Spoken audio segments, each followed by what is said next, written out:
Good morning to all of you. Myself Pramod Kumar from GPC dosa, government polytechnic college dosa.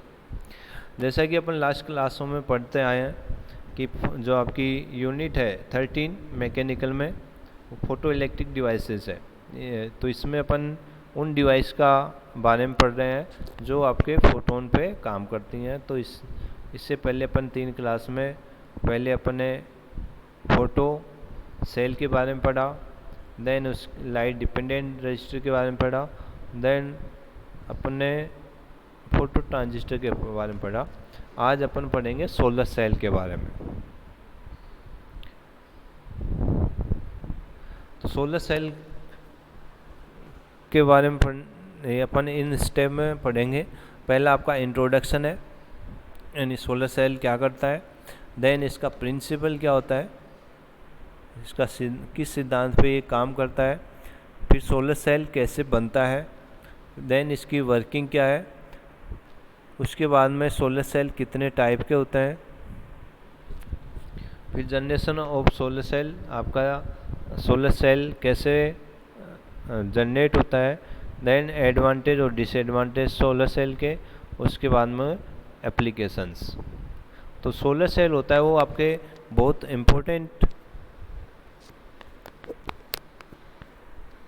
Important device होती है, क्योंकि इससे कोई किसी टाइप का प्रदूषण नहीं होता है, इसलिए इसको अपन ग्रीन एनर्जी के फॉर्म में भी देखते हैं। तो सोलर सेल फोटोवोल्टिक डिवाइस होती है जो लाइट एनर्जी को इलेक्ट्रिकल एनर्जी में काम बदलती है, और ये आपका जो फोटोवोल्टिक इफेक्ट के सिद्धांत पर काम करती है। तो अपन ने पहले पढ़ चुके हैं सोलर फोटो सेल में भी कि फोटोवोल्टिक इफेक्ट क्या होता है। फोटोवोल्टिक इफेक्ट वो इफेक्ट होता है जिस पे लाइट इंसिडेंट होती है और कोई डिवाइस होती है उस लाइट को एब्जॉर्ब करे, उसको अपन फोटोवोल्टिक इफेक्ट कहते हैं। तो वो जो आपका एब्जॉर्ब करके जो इसमें उपस्थित इलेक्ट्रॉन्स होते हैं वो एक लेवल जो एनर्जी लेवल है उससे दूसरे एनर्जी लेवल में जाते हैं, तो उसको फोटोवोल्टिक इफेक्ट बोलते हैं। और जो डिवाइस ऐसा काम करते हैं उसको अपन फोटोवोल्टिक डिवाइसेस कहते हैं। देन इसका प्रिंसिपल,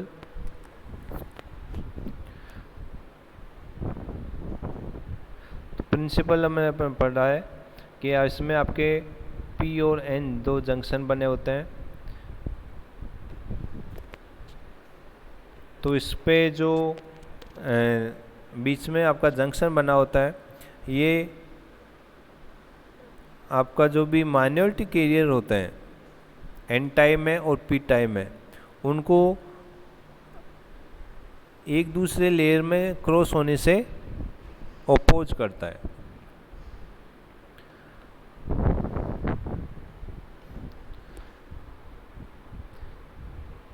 और जो जब अपन इसके ऊपर लाइट डालते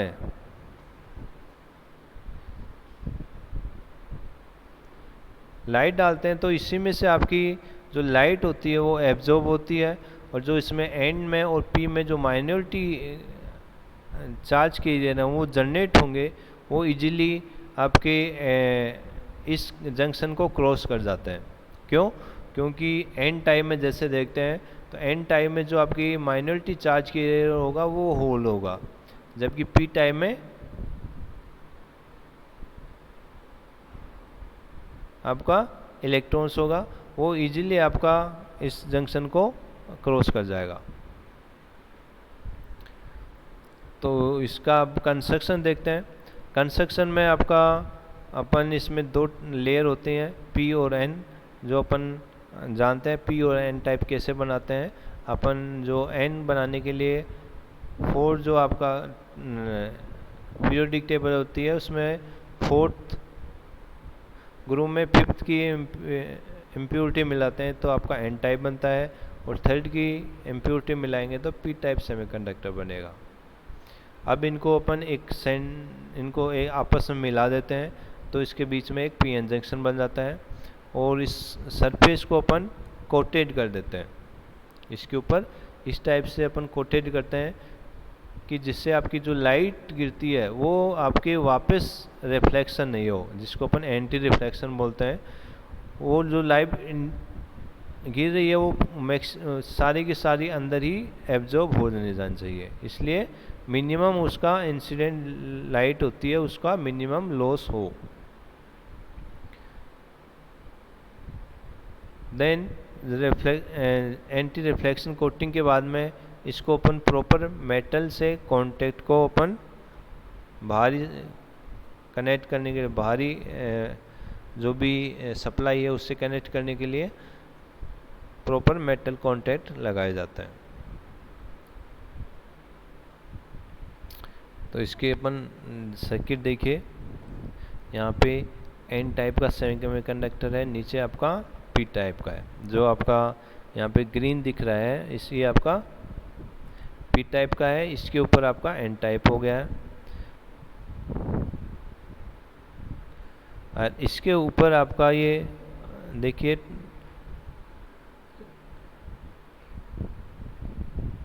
मेटल कांटेक्ट बना रखा है, और इसके ऊपर आपका एंटी रिफ्लेक्शन कोटिंग बना रखी है। तो जो भी लाइट जाएगी वो यहाँ से रिफ्लेक्ट होके नहीं जाएगी। तो यहाँ पे जो भी जो मेटल कांटेक्ट है वो इस टाइप से बनाते हैं कि जो लाइट है वो मैक्सिमम से मैक्सिमम आपके उस जंक्शन तक जाए। नीचे इसको सपोर्ट करने के लिए सबस्ट्रेट बना रखा है। तो सबस्ट्रेट से अपन बाहरी कांटेक्ट मेटल कांटेक्ट भी करते हैं, और बाहरी आपका यहाँ पे कनेक्टेड कर रखा है।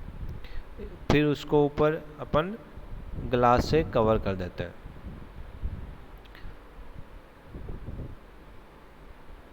तो जैसे आपकी इसके ऊपर लाइट गिरेगी तो एनर्जी एब्जॉर्ब होगी सेमीकंडक्टर के द्वारा। एब्जॉर्ब होगी तो इलेक्ट्रॉन्स होते हैं वो आपका लिबरेट होते हैं, यानी जो भी आपकी कोवलेंट बॉन्ड होता है वो आपका ब्रेक होगा तो इसमें से पॉजिटिव और नेगेटिव आयंस बनेंगे, यानी होल्स और इलेक्ट्रॉन्स बनेंगे, और उसकी वजह से आपकी डीसी करंट बनेगी। और डीसी करंट को अपन एसी में कन्वर्ट कर सकते हैं बाय यूजिंग इन्वर्टर। ये आपका इसका दूसरा कंस्ट्रक्शन दिखा रखा है, ये दिख नहीं रहा है ज़्यादा। तो इसमें जो आपके बीच में येलो कलर का है वो आपका एन टाइप का है, नीचे आपका पी टाइप का बना रखा है, और ऊपर आपका एंटी रिफ्लेक्शन कोटिंग बना रखी है। और बाहरी सर्किट से कनेक्ट करने के लिए मेटल कांटेक्ट बना रखा है।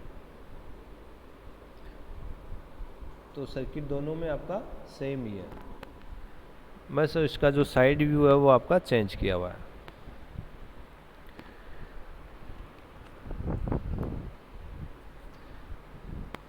तो जैसे आपकी लाइट गिरेगी तो आपका जो भी इलेक्ट्रॉन्स हैं और होल्स हैं वो आपका फ्री होंगे। तो फ्री होंगे तो चार्ज कैरियर की संख्या बढ़ेगी, और चार्ज कैरियर की संख्या है वो जो आपकी जंक्शन है उसके हर पॉइंट पे या हर साइड से बनती है।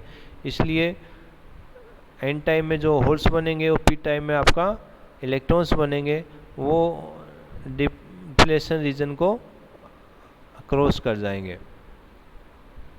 अब इसमें से यदि अपन बाहरी टर्मिनल को शॉर्ट कर देते हैं तो इसमें से एक करंट फ्लो होगी जिसको अपन शॉर्ट सर्किट करंट कहते हैं। तो जब आपकी कोई लाइट नहीं पड़ती है और उसको अपन शॉर्ट करते हैं तो इसमें से जो करंट फ्लो होगी उसको अपन डार्क करंट कहते हैं।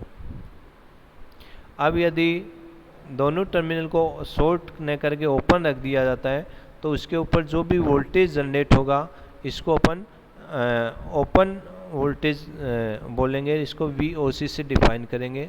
और ये एक पर्टिकुलर सोलर सेल का होता है, वो 0.4 वोल्टेज होता है।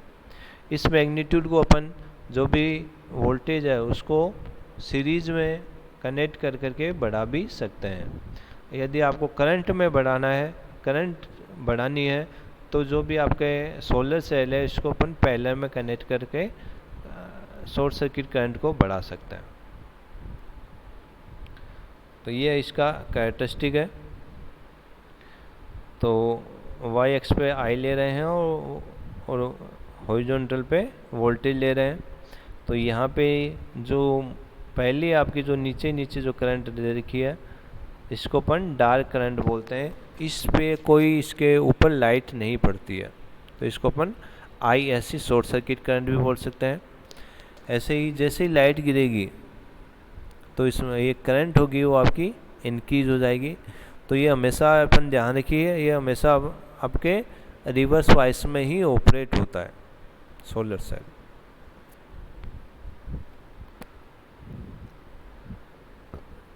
देन इसकी कन्वर्जन एफिशिएंसी, दो पावर डेंसिटी जो रिसीव होती है अपन को सूर्य से, वो हमेशा स्क्वायर में ली जाती है, मीटर स्क्वायर में, यानी एक पर्टिकुलर एरिया में कितनी हो रही है, तो 1 किलोवाट पर मीटर स्क्वायर। तो इसमें से आपके कुछ ही आपको इसमें इलेक्ट्रिकल एनर्जी में कन्वर्ट हो पाती है। तो जो भी आपकी एफिशिएंसी दी जाएगी, जो भी output power upon input power, तो आउटपुट यहाँ पे पावर है वो आपकी इलेक्ट्रिकल एनर्जी होती है, और जो इनपुट पावर होगी जो आपकी लाइट से कितने मिल रही है।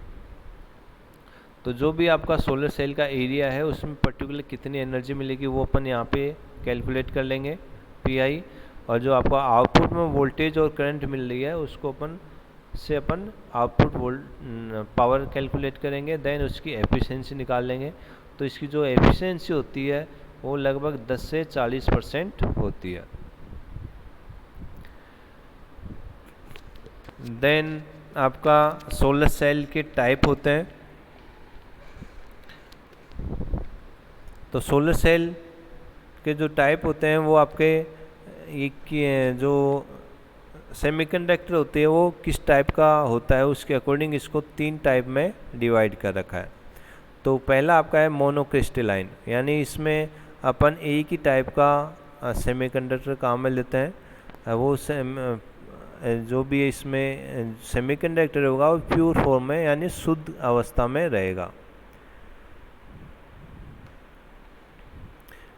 और इसमें कोई आपके डिफेक्टेड उपस्थित नहीं रहेंगे, इसलिए इसकी जो एफिशिएंसी होती है वो सबसे ज़्यादा होती है। देन जो आपका सेकंड होता है पॉलीक्रिस्टलाइन सोलर सेल, इसमें आपका जो भी सिलिकॉन होता है वो लिक्विड फॉर्म में काम में लिया जाता है। देन इसको अपन सॉलिडिफिकेशन प्रोसेस से इसको पॉलीक्रिस्टलाइन फॉर्म में कन्वर्ट करते हैं। इसका एक पर्टिकुलर साइज होता है, और इसकी जो एफिशिएंसी होती है वो मोनोक्रिस्टलाइन सेल से कम होती है। थर्ड आपका एमोर्फोस सिलिकॉन, तो इसमें अपन जो भी सिलिकॉन की फिल्म डिपॉजिट करते हैं, जैसे अपन किसी सबस्ट्रेट के ऊपर ग्लास प्लेट लगाते हैं वैसे अपन इसकी एक फिल्म डिपॉजिट कर देते हैं, जिसमें अलग अलग टाइप से अपन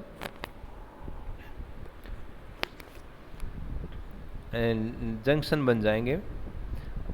तो इसकी जो थिकनेस होती है वो लगभग आपके 1 माइक्रोमीटर की होती है, जो कि आपके ह्यूमन्स एयर्स होता है वो उससे भी कम होती है, क्योंकि ह्यूमन्स एयर यानी जो आपके अपन बाल होते हैं उसकी जो मोटाई होती है वो भी आपके 50 से 100 माइक्रोमीटर होता है, इससे भी ये पतली होती है। इसकी जो एफिशिएंसी होती है ये आपकी बहुत कम होती है,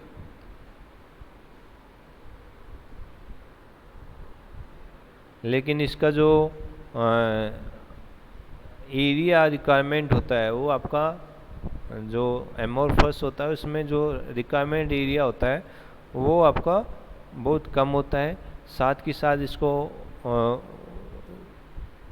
इक्विपमेंट को ऑपरेट करने के लिए जो पावर चाहिए वो भी आपकी बहुत कम पावर की रिक्वायरमेंट होती है, यानी लो पावर के लिए अपन एमोर्फस को काम में ले सकते हैं।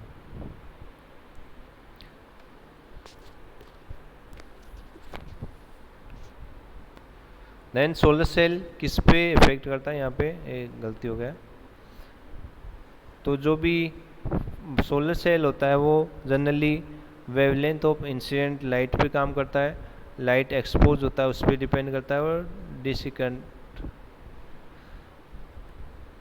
तो ये आपके जो सोलर सेल है उसकी एफिशिएंसी के फॉर्म में दे रखा है। तो सबसे ज़्यादा एफिशिएंसी होती है मोनोक्रिस्टलाइन सिलिकॉन की होती है, उसके बाद में पॉलीक्रिस्टलाइन, फिर एमोर्फो सिलिकॉन की।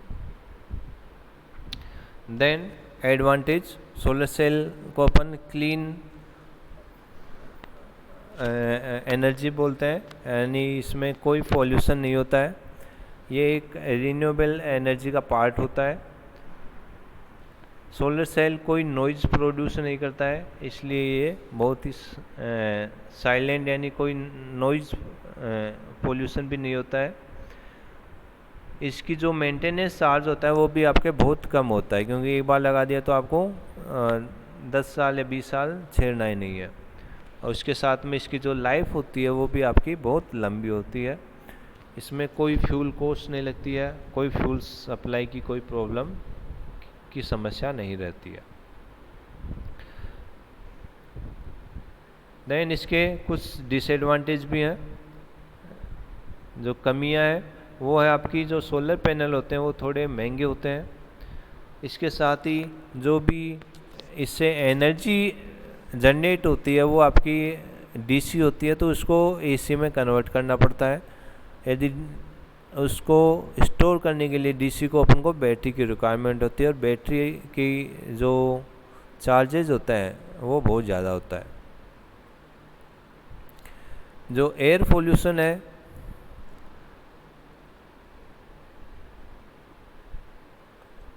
इससे जो भी प्रोडक्शन ऑफ इलेक्ट्रिसिटी होती है वो इफ़ेक्ट हो सकता है, क्योंकि इससे जो पावर जनरेट होता है वो बहुत कम होता है एज कंपेयर टू अपन जो पावर प्लांट होते हैं उससे, इसलिए इसमें प्रोडक्शन में प्रॉब्लम हो सकती है। इसके साथ ही इसको जो भी इक्विपमेंट होते हैं सोलर सेल के, उसको इम्प्लीमेंट करने के लिए आपको बड़ा जो एरिया की रिक्वायरमेंट होती है। यदि अपन को ज़्यादा पावर चाहिए तो अपन को ज़्यादा सोलर सेल पैनल लगाने पड़ेंगे, उस ज़्यादा सोलर सेल बनाने के लिए अपन को ज़्यादा एरिया लैंड की ज़रूरत पड़ेगी। इसके साथ ही जो इसको प्रोड्यूस करने के लिए लाइट को अपन को सूर्य की ज़रूरत पड़ेगी। तो ये ऐसा है क्योंकि जो भी सन होता है वो हमेशा 12 महीने हमेशा लाइट फॉर्म में नहीं देता, कभी कभी आपकी बारिश आ जाती है, कभी लाइट इंटेंसिटी इतनी ज़्यादा नहीं होती है, इसलिए उसके ऊपर भी डिपेंड करता है। इसकी एफिशिएंसी होती है वो आपकी कम होती है, जैसे इसकी कॉस्टली बढ़ती है, इसलिए, और इसकी रिलायबिलिटी होती है आओ डिपेंड्स लोकेशन पे डिपेंड करता है। देन ये इसकी एप्लीकेशंस हैं डोमेस्टिक पावर सप्लाई में, इलेक्ट्रिकल पावर जनरेशन में, ड्राइंग एग्रीकल्चर प्रोडक्ट्स में, सोलर पंप में, वाटर में, जनरेटिंग और to providing electrical power of satellite में, ये इसकी एप्लीकेशंस है। तो ये आपके जो सोलर सेल का इंट्रोडक्शन हो गया है, तो ये आपका चैप्टर कंप्लीट हो गया है। Okay, thank you.